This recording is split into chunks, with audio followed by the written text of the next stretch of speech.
Hi, I'm QDC. What we're going to build today is Tamiya's US Tank Destroyer M10 in mid-production. This particular kit is in 1/48 scale and not the 1/35 scale that most people would associate Tamiya with.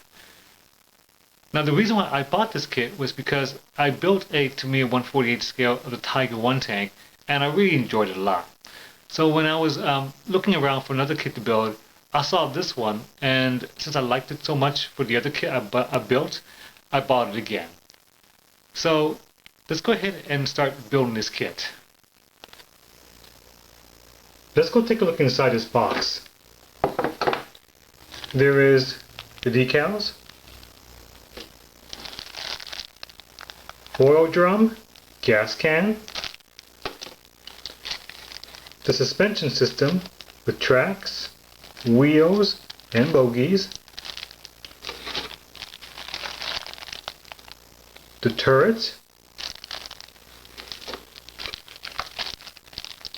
the upper hull, the instructions, and the lower hull, which is made out of metal. One thing I like about Tamiya kits is their excellent instructions. When you build this kit, the first thing that the instructions ask you to do is to choose a tank for you to build from. You could choose this tank here, or this tank right here. And depending upon which tank you choose, you have to build your model a certain way. I'm going to choose this tank, and so by choosing this tank, Tamiya says I'm going to have to use this type of wheel, this solid wheel, to build my model. If I've chosen a different tank, for example, this one, then I'm going to have to use a spoked wheel. And as you can well see, there is spokes, you can see right through it. Excellent instructions. I like it.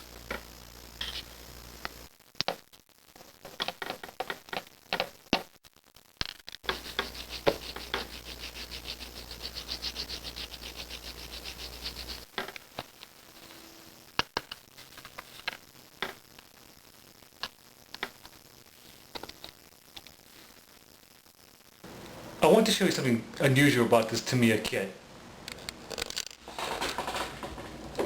What you're looking at right now is the lower hull, and this is made out of metal, not plastic. And according to Tamiya, they claim that by having a metal hull, it'll be more realistic. In my personal opinion, I don't see there's a difference between having a plastic hull versus a metal hull. It's certainly much more heavier, but in terms of realism, I don't see there's a difference.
I just completed the construction of the kit, and I want to tell you what I think about it so far. So here it is, the completed model kit, all finished up and ready to be painted. What I like about this kit the most is the interior right here. It shows off the nice gun. I like the tracks, suspension system. It looks really nice. The accessories are pretty darn nice too. I like the accessories, those bags. Now what I didn't like about this kit was the attaching of the hull. I have to attach the hull with 2 screws, and those 2 screws are really hard for me to do. But other than that, this is a very good kit. It's time for me to paint my model kit. So I just installed my homemade hood, and if you plan to use enamel spray paints like I do, it's always a good idea to use a hood so you can actually have all the vapors go right out into the open. So my first step in painting my model kit is to paint the entire model with the primer.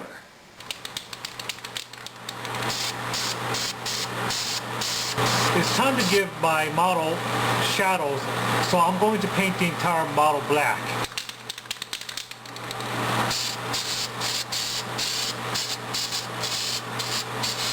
I turned off the hood because from here on out I'm going to use acrylic paints. What I'm going to do next is I'm going to spray this entire model with hairspray because I want to have chip paint, and this is the first process to doing that. I switched over to my airbrush and I'm using acrylic paints now. So I'm going to paint the main color.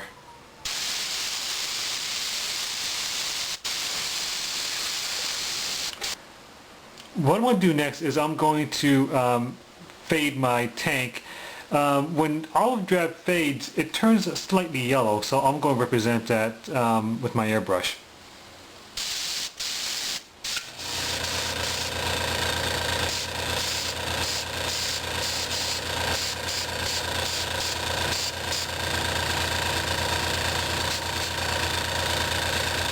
What I'm going to do next is to add some chip marks, and to do that I'm going to wet a stiff brush, and I'm going to just be jab around areas where I think there's going to be chip paint, and just keep on scrubbing it until I get the desired effect. Right now I'm going to just dry brush my model. I'm starting with the tracks. Right here you see is some gray paint, and dry brushing is basically you using a very light coat of the paint, and you just have to be having it dry, and you just have to be lightly brush it onto the model to give it highlights, like I'm doing right here on the tracks. I'm going to add rust streaks. What I've done was I'm going to use oil paints, and I'm going to put a little bit of burnt sienna as rust. I'm going to put a dot right there, and then with a broad paintbrush moistened with mineral spirits, I'm just going to streak right down to simulate the streak. I'm going to add some bare metal, and to do that I'm going to use an ordinary pencil.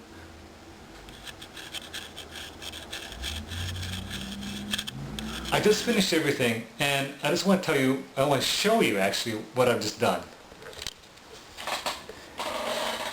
So here it is, the completed model kit from start to finish. It looks very good to me, very well detailed. What I liked was I added the mud, looks very good. I added entire model with a light tint, white tint, to give it the dust effect, which looks pretty darn good too. The interior looks very nice with the open gun. I like the accessories, they look very realistic to me. And it just came together very, very well. A very good model.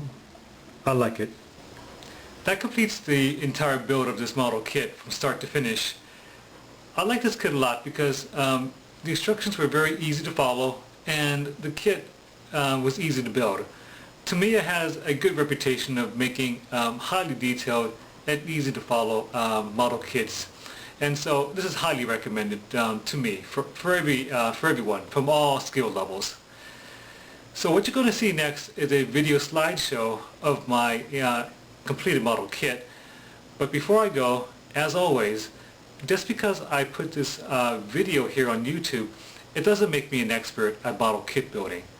I'm not an expert. I learned a lot of these techniques that you saw in this video on the internet just like you. I hope this video encouraged you to build a model kit of your own. Either it's a model tank, a model plane, a model train, a model ship, or even an automobile. It doesn't matter. In the end, it's all about having fun. I'm QDC. Thanks for watching and have a great day.